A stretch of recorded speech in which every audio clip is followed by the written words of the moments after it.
Era uma vez um monstro sem nome. Esse monstro não suportava não ter um nome. Então mesmo partiu em uma jornada em busca de um, devorando tudo que entrava em seu caminho.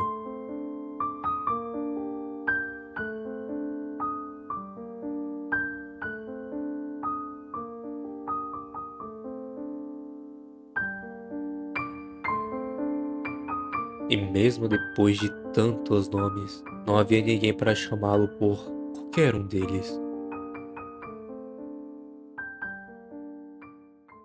Por trás de todas as faces tão vazias, existem pessoas que não conseguem simplesmente descobrir o amor, somente a dor. Dentre elas está um aclamado e pouco conhecido antagonista, Johann Liebert, ou pelo menos o nome que conhecemos. E por que decidi fazer um vídeo sobre esse personagem? É bem simples. Quis entender como um ser com um vazio tão calmo pode ser um reflexo tão atual. Uma anomalia serena em um mundo de mentiras.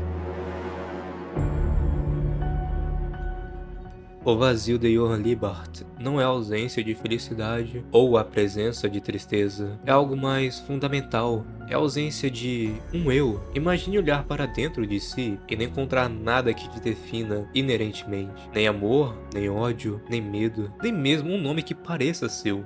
Identidade é inexistência. Tchecoslováquia, meados do século XX. Em meio ao que restou das guerras e ideologias, foram formados projetos secretos para reconstruir nações e recriar mentes. O principal objetivo era criar o líder perfeito. Johann e sua irmã gêmea foram produtos disto. Eles não tinham pais de verdade. Sua família vivia sossegadamente, porém sua mãe vestia os filhos como duas meninas idênticas, para que assim todos achassem que era a filha única da mãe. Porém, um dia, um homem chamado Franz Bonaparte bate na porta de sua casa e diz à sua mãe que um dos gêmeos precisa ser levado para experimentos. Uma mãe que, diante da ameaça, teve de fazer uma escolha. E qual dos dois gêmeos foi entregue para os experimentos? Quem foi o descartado?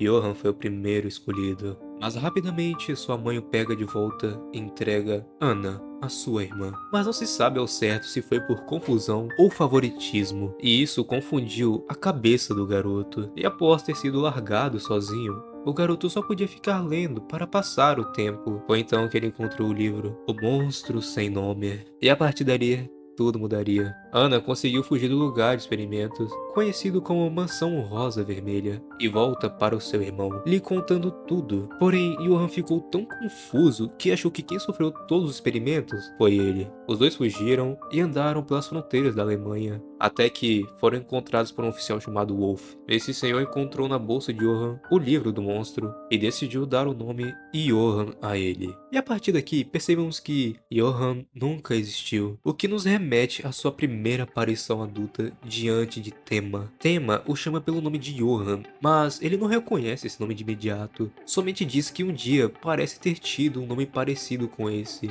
E retomando a sua nomeação, Johann e Anna são separados e mandados para orfanatos diferentes. E foi no Kinderheim 511 que se iniciou mais ainda a fome do monstro. Johann fez amizades com as crianças de lá, porém, já conhecemos o famoso ditado: só é preciso colocar um pouco de óleo no fogo. Afinal, os monstros sempre estiveram atrás de cada porta, só foi preciso abri-las. Ele liderou uma revolta no orfanato, causando a morte de mais de 50 pessoas, feita por eles mesmos. Após isso, já sabemos o que acontece. Ele é adotado pela família Liebert, e a partir daí começa a verdadeira saga do monstro. E bem, já nos aprofundamos bastante em sua gênese. É hora de voltar ao foco desse vídeo. Se você deseja saber algo mais sobre ele, veja esse outro vídeo do meu canal. Agora, o foco original. O que eu de fato queria retratar nesse vídeo. O vazio de Johann. Ele é necessariamente descrito como o puro mal, como uma grande alegoria ao anticristo e principalmente à besta. Percebemos isso de imediato, logo nos primeiros segundos de Monster. Vemos a frase: vi uma besta surgir do mar, que tinha 7 cabeças e 10 chifres, que está presente em Apocalipse 13. Logo aí, você já deve ter entendido a alusão que nos foi dada. Johann é descrito assim: possui uma crueldade e malícia sem receios algum. Ele é o próprio mal, não se deixa levar por ódio, luxúria, ganância ou vinganças. Sua existência é como um mar calmo, porém não feito de água, e sim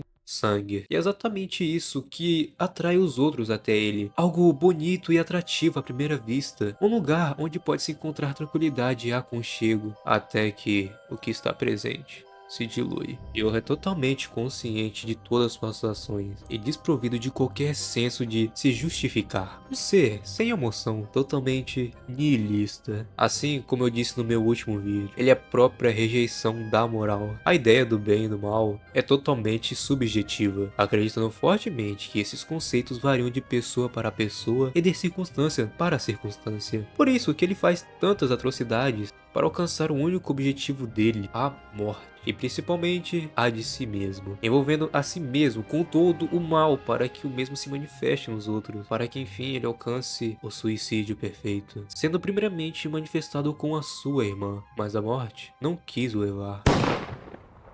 E por fim, com aquele que o salvou. Esse vazio sereno de Yoru não é mera influência ou lobotomia, como foi no Kinderheim 511. Não mudaram ele já chegou lá do jeito que era, com todas as suas tendências psicopatas, provando que ele nunca foi vítima das circunstâncias. O que eu creio fortemente que causa essa psicopatia toda de Yoru não é só algo meramente genético, e sim a falta de identidade. Algo quase patológico, um termo que eu abordo muito nesse canal. Nosso caro Libert não existe. Ele sempre busca um nome, inventa e finge ser milhares de coisas que ele não é, em busca de preencher esse vazio. E me pergunto, se será isso fome ou apenas o que ele já é? O único momento genuíno das emoções dele que eu já vi e vimos foi ao redescobrir o livro do monstro sem nome. E aquele momento que ele chora, obviamente, enganoso, mostrando todo o seu sadismo com aquele cara. E aí que o abismo se revela em sua forma mais pura. A ausência de estar preso a adendos, como amor, moralidade, justiça ou remorso, desprovido de um eu para proteger, de um passado para lamentar ou de um futuro para temer. Ele opera com a clareza fria de uma lei da natureza. Ele não age apesar do vazio, ele age a partir dele. A total serenidade desumana é dela que emerge sua assustadora forma, a capacidade do monstro. Como já dito antes, ele é o humano perfeito, segundo os humanos. Um ser que não precisa se preocupar com nada. E por isso vou citar as principais habilidades dele, que só a partir desse vazio foi possível ser feita. Percebemos que ele é um prodígio intelectual, sendo capaz de aprender perfeitamente 2 idiomas em 13 meses, sendo eles francês e inglês. Além disso, o criador Naoki Urasawa nos deixou bem claro como seria um líder carismático. Quando nós olhamos para a figura de Johann Liebert, vemos um ser humano de boa aparência, bom porte físico, de voz hipnótica, atraente e saudável. Querendo ou não, a esse ponto do vídeo, você já simpatizou com ele sem nem mesmo perceber. Os verdadeiros monstros se escondem sempre atrás de faces, pois belas palavras os fazem parecerem tão bons. O que sustenta mais ainda a ideia do anticristo que vimos anteriormente. Ele também é capaz de sempre alcançar seus objetivos, somente com a sua integridade pessoal, como aconteceu ao dominar quase toda a economia da Europa. Eu diria que Yoru é tão sádico ao ponto de induzir alguém a tirar a própria vida, não sendo ele o direto ator, e sim o que joga gasolina no fogo, como aconteceu com o investigador Richard Brown. Apenas por fazer o refletir o próprio passado e conectar erros como o oficial, além de mexer com o vício de Richard ao oferecer um whisky, sabendo que ele já era um cara com problemas relacionados ao alcoolismo, conectando esse mesmo problema à sua relação controversa com a sua filha. Logo depois, sabemos que Richard tira sua própria vida. Em nenhum momento ele teve de usar força, percebeu? Apenas usando a verdade que encontra em cada ser. E aí está novamente o abismo. É como se Johann simplesmente olhasse demais para o abismo. É o abismo que o consome. Com tantos nomes que ele possui, é capaz de até mesmo se tornar um mestre do disfarce. E chegamos à reta final. Nesse vídeo eu tentei explicar com todo o meu pouco conhecimento o que era para ser esse vazio sereno de Johann. Eu vejo o Johann não só como um personagem, mas como uma figura alegórica do mundo atual. Tentei lhe mostrar que não importa o que aconteça, ele sempre foi assim. Alguém sem raiva, ódio ou remorso, não se abala por nada, dotado de tudo, mas ao mesmo tempo não possuindo nada, como se houvesse um véu em tua face, disfarçando o semblante de um ser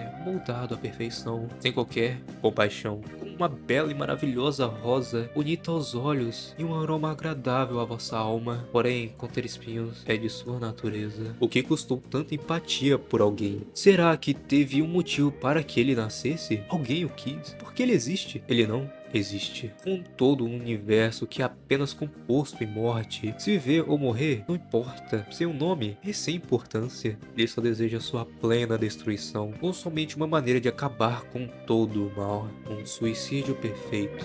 Miranda, vem aqui.